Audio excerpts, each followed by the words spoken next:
Thank you, Adam and Peter, for those songs, especially that last one, and boy, was that hard to sing.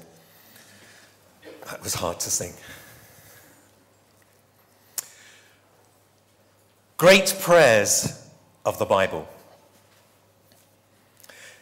If you had to name one bird or animal that you felt best illustrated you, your skills, your qualities, your characteristics, your behaviour, which one would you choose?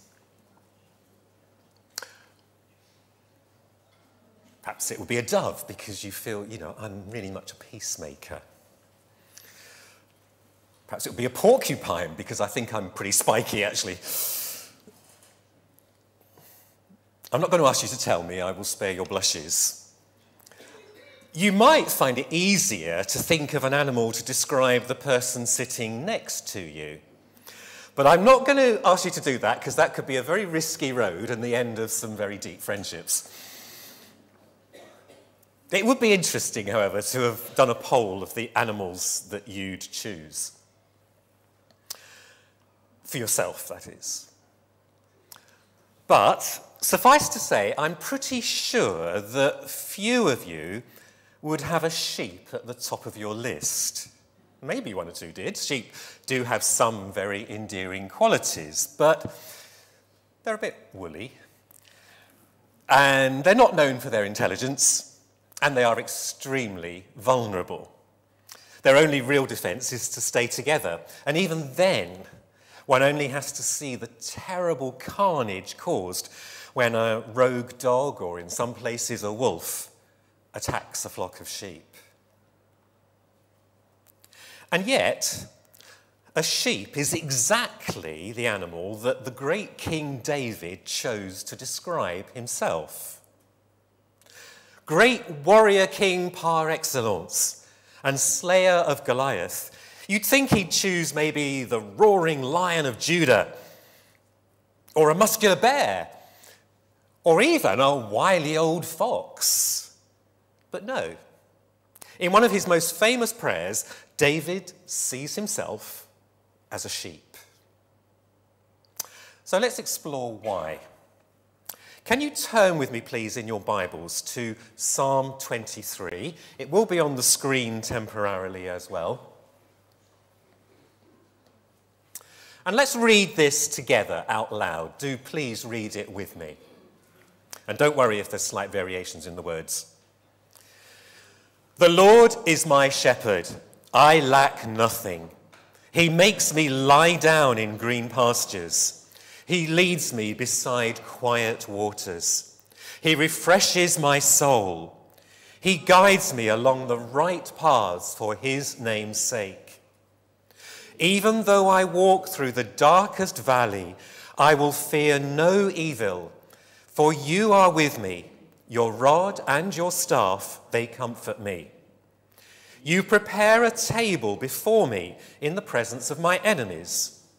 You anoint my head with oil. My cup overflows. Surely your goodness and love will follow me all the days of my life, and I will dwell in the house of the Lord forever. Now, this prayer of David shows us at least two things about prayer. Firstly, that prayer is our point of contact with God. And secondly, prayer flows out of our relationship with God. So let's look at the first of those. Prayer is our point of contact with God. If you look through this prayer, David doesn't ask God for anything. He simply tells God how much he loves him and trusts him and why. It's not an asking prayer. I wonder, do you sometimes struggle to know what to pray for?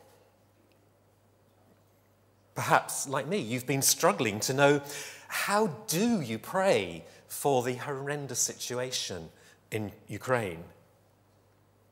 Or maybe it's a major life decision you have to make and you just can't, I don't know what to pray for, Lord.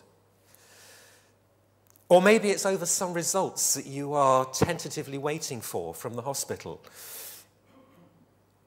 Psalm 23 shows us that prayers don't have to be asking prayers. Prayer can be as simple as telling God how much we love him, how much we trust him, or a list of things that we are so grateful to him for, and that is okay. It's as much prayer as coming to God with a proverbial shopping list. In fact, we could say that it's one of the deepest types of prayer.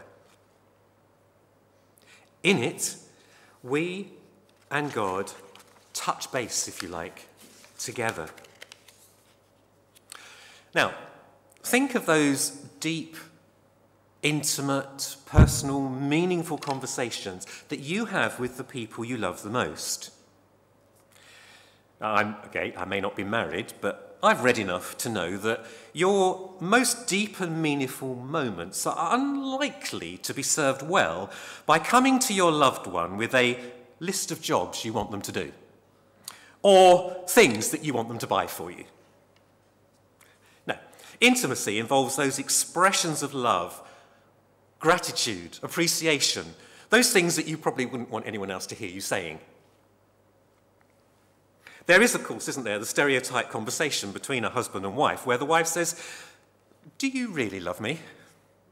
And the husband looks pained and says, "But you know I always love you." And the wife replies, "But you never say it to me." Fairly recently, one of my nephews tragically died from a massive heart attack in his 40s. The main thing I will always remember about Simon was the moving way he spoke about his wife in his wedding speech. He told her in front of all the guests how much he loved her and how precious she was to him. Conversely, I know someone who, when their wife died, made a thing of regularly taking flowers over to her grave for years. And yet, his adult daughter said she never once remembered him buying her mother flowers whilst she was alive. He clearly loved his wife, but he struggled to express it to her in his lifetime, in her lifetime. It made me think, forgive the phrase, but do we have emotional constipation when we pray to God? Prayer is our point of contact with God, and as such, should be a powerful and intimate time together, an opportunity for us to tell him how much we love him and trust him. There have been many powerful images on our television screens these past 2 weeks, haven't there? One that really impacted me and seared in my mind was at the train station in Kiev. It wasn't actually this one, but this is an identical one. A man who was staying to fight had his hand on the window of the train saying goodbye to his family, who were fleeing to safety. As the train moved off, he took his hand away, and there in exactly the same spot was the hand of his little boy inside the window. That was their point of contact, and their hands in mirror position, either side of the glass, expressed the deep love and anguish that both were feeling.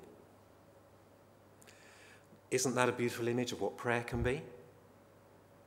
In John Darby's translation of the Bible, Paul says that though we now see through a dim window obscurely, one day we will see him face to face. Until that time, prayer is our point of contact with God, however dim the image through the glass may sometimes seem. Secondly, this psalm shows us that prayer flows out of our relationship with God.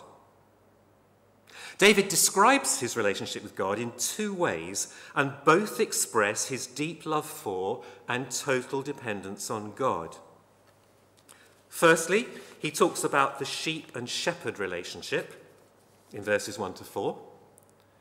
And secondly, the guest and host relationship in verses 5 and 6. So let's look first at the sheep and shepherd relationship. Interestingly, the distinctive word in this psalm is not shepherd. We always think of it as the shepherd psalm or whatever. But actually, the distinctive word is the word my. The Lord is my shepherd. This is personal. God may be the shepherd of his people Israel, just as Jesus is the good shepherd of the church. But that doesn't preclude the fact that God is also the shepherd of each individual. He is my shepherd, and as such is concerned about my needs and has my best interests at heart. We're told God knows each of his people by name. That is why the good shepherd leaves the 99 in the safe space and goes searching for the one sheep that has got lost. How intimate is my relationship with God? How deep is my love for him? It is easy to read this psalm through the prism of the lush English countryside with grass and water in abundance, or perhaps even worse, an image of a 19th century pastoral scene with Bach's Sheep May Safely Graze playing in the background, and not a shepherd in sight. But the context of David's prayer couldn't be more different. For 9 months of the year, there is hardly any rain in Israel. The landscape lacks most of the things needed to keep a sheep alive.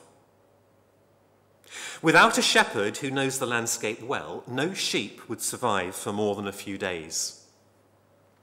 It would not find enough grass or water to stay alive.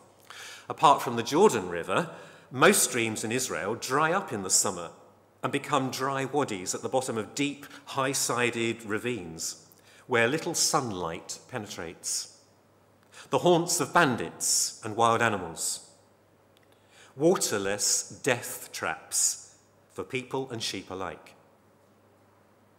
The sheep are totally dependent on the shepherd, knowing where the tiny patches of grass or pools of water are that will keep them alive. They are totally dependent on the shepherd's knowledge of the terrain to guide them along the right and safe paths. And with many paths, you can see perhaps in this picture, little wider than narrow ledges on sheer rock faces, they depend on the shepherd steadying them with his long staff so that neither he nor they fall into the ravine below. And they trust the shepherd to use his rod to ward off wild animals. The word for rod is different to the word for staff, and it's the word used for royal scepters of the time. Scepters often had a chunky knob on the top as a sign of authority and power, and so would be ideal for fending off a vicious attack. Now, we don't know when in his life David wrote this psalm, this prayer. But his life was as rocky as the reality he was describing. As a youth, he faced off lions and bears to protect his father's sheep. As a young man, he spent years hiding in caves and deserts from Saul's assassins sent to kill him. As a king, he had to fight constantly to protect the borders of his kingdom. And in his later years, he faced rebellions and attempted coups from within his own court and family. He did not have a restful life. And that short little period, once when we're told he didn't go to war and rested, led to one of the biggest downfalls in his life. Like a sheep, David's vulnerability is stamped all over this prayer. And yet, he can say, I lack nothing. Why? Well, he simply says, because he knows the Lord was his shepherd and he remained in contact with him. When David says he lacks nothing, he's not talking about the trappings and luxuries of being king, but the essentials of life that a sheep would need: water, food, rest, and shelter. David prays in the midst of his difficulties, not because he doesn't have any difficulties. He lacks nothing because his peace and rest are in the fact that God is his shepherd. Now, as I was writing this, the news came through of the fall of Mariupol, where probably thousands and thousands of people are trapped. I have no idea whether, while we're having this service, the Green Channel has actually succeeded this morning or not. But they have no water, no food, no rest, no shelter. We're trying to marry our promises from God with the reality of living in a fallen world. And I'm not trying to avoid that. That would be a whole sermon in itself. But I had to face that question as I was writing this and thinking, well, my mind went firstly back to Shadrach, Meshach, and Abednego. They were captured and taken away as captives by a similar dictator to Putin. He'd ravaged their country. And he threatened them with death if they didn't worship a statue that had been built in his image. And I remember they said to him, our God will protect us from your fire. But even if he doesn't, we will still not worship your statue. They accepted that there was a tautology between their faith in God and sometimes the reality we have to face on the ground, and we have to trust God's plan in that. I think David's lacking nothing was similar to Paul's ability to be content in any circumstance. This is what Paul wrote. I know what it is to be in need, and I know what it is to have plenty. I have learned the secret of being content in any and every situation, whether well-fed or hungry, whether living in plenty or in want. I can do all this through him who gives me strength. Several times this week, have you noticed on the news how even the BBC, which is not known for its interest in faith, has shown Ukrainian Christians with open Bibles? There was one that was clearly highlighted in pen. Another where the broadcaster even said, this is open at 1 Corinthians. The other day they showed people seeking strength from God by receiving communion in the cathedral at Kiev, including, I think, they said, the chief of the defense staff. Whilst we are not spared pain in this life, we cannot discount miraculous events taking place. You may have seen the email on Thursday, some of you, from Paul and Leslie Cheeseman, in which some of the soldiers in Ukraine sent this witness to answered prayer this week. They wrote this: we feel your prayerful support. Sometimes something really incomprehensible happens, as if someone's invisible hand actually takes bullets and shells away from us, and they fly past us. We emerge victorious from very difficult situations, as if someone is accompanying us. We become invisible to the enemy. We see even in the dark, and we know what to do and how to do it. It inspires us and gives us strength. We believe that the Lord Jesus himself is for Ukraine. We ask you not to stop. Support us and continue to pray. We really need you.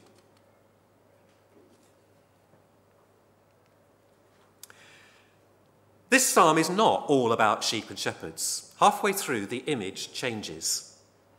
And David changes the imagery and talks of his relationship with God as being like a guest of God.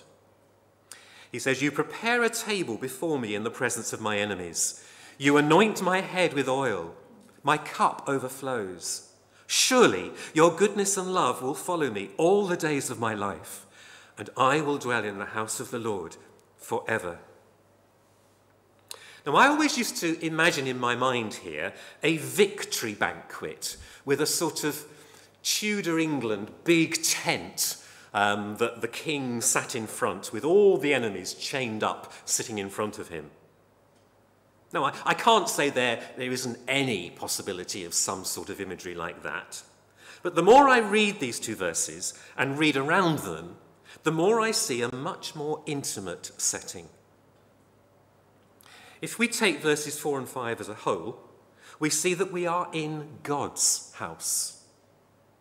God invites David into his house as any host will do. There are no servants mentioned. If you look at the text, we see God laying the table, setting out maybe the plates and the knives, and providing the food and drink in abundance.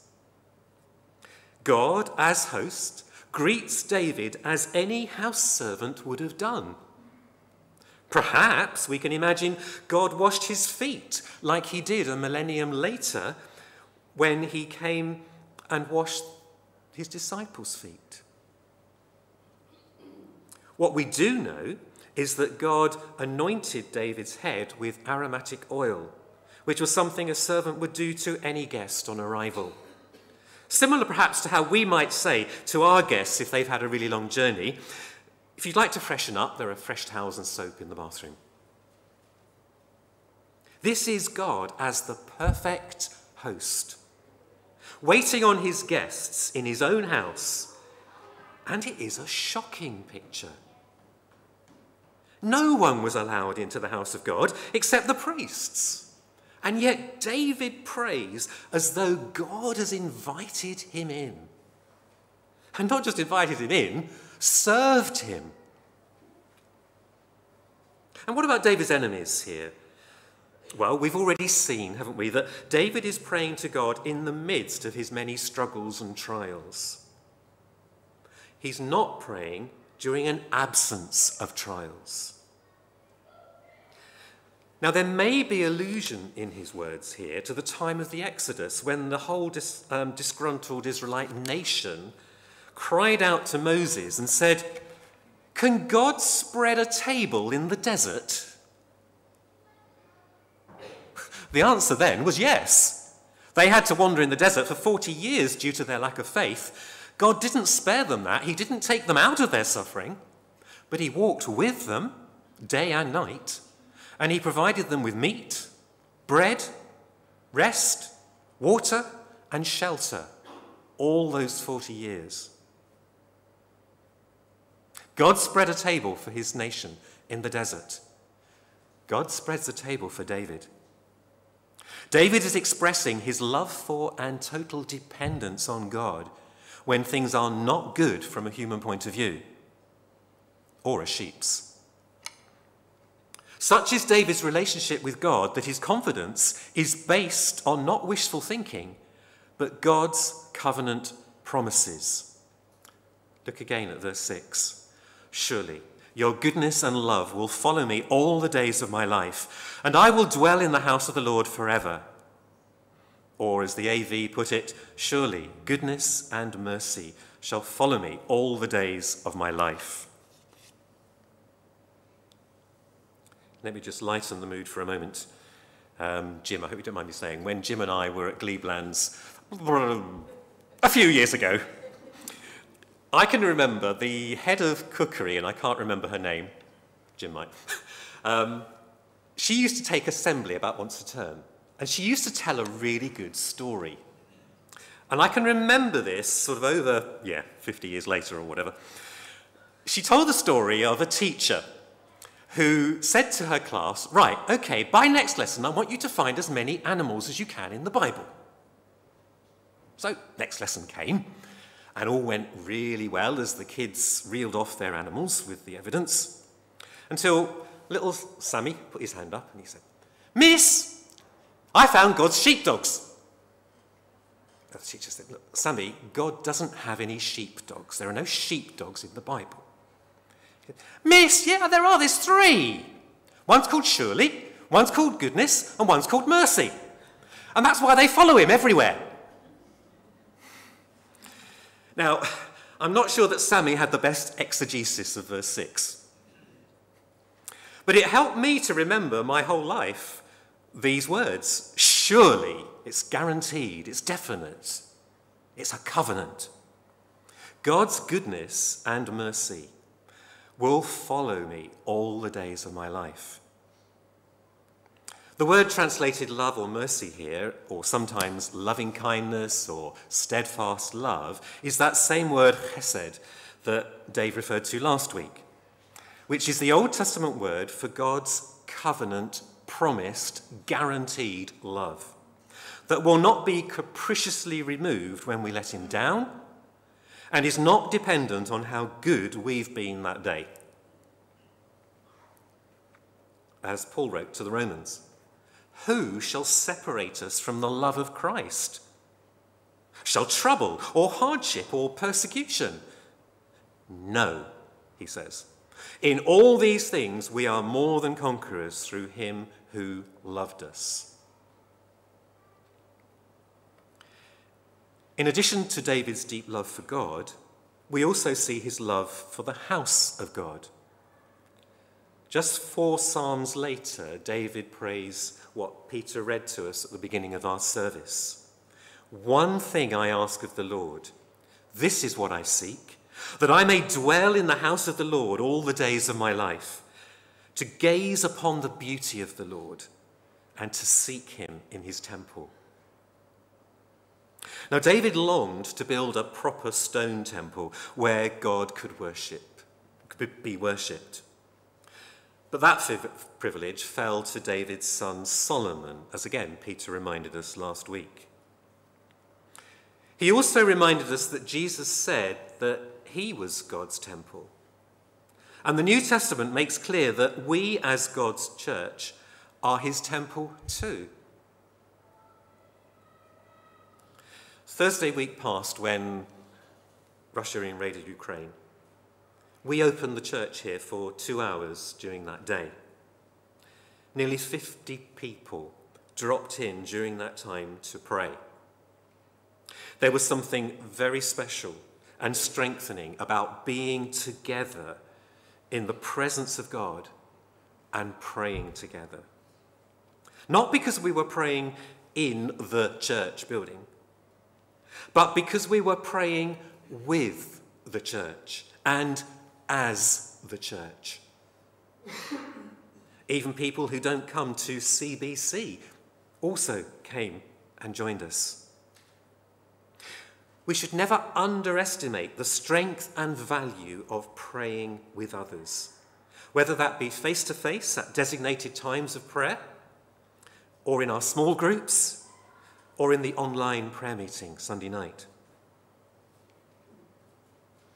So, to conclude, David's prayer is our point of contact with God, and as such does not need to be a shopping list of requests, simply that intimate time of sharing our love and our trust in him. And secondly, prayer flows from a secure and personal relationship with God as our shepherd and host. This leaves one elephant in the room, to change the fauna analogy. An elephant that we haven't mentioned. Do you have a personal relationship with God? Do you know him as your shepherd and your host? Have you responded to his invitation? Or if you have, has your relationship with God grown cold and distant in recent days? When Jesus wrote to a lukewarm church, he urged them to repent and open the door of their hearts to him. If they did, he promised he would come in and eat a meal with them, and they would eat a meal with him. Their relationship would be re-established. Just as David entered into God's house at God's invitation for a meal, so Jesus offers to enter into our house, our hearts, at our invitation and eat with us. If you've never done that, ask him now. And let us know so that we can support you in your new or refound faith. And you too can enjoy that same intimacy with God that David expresses in his prayer.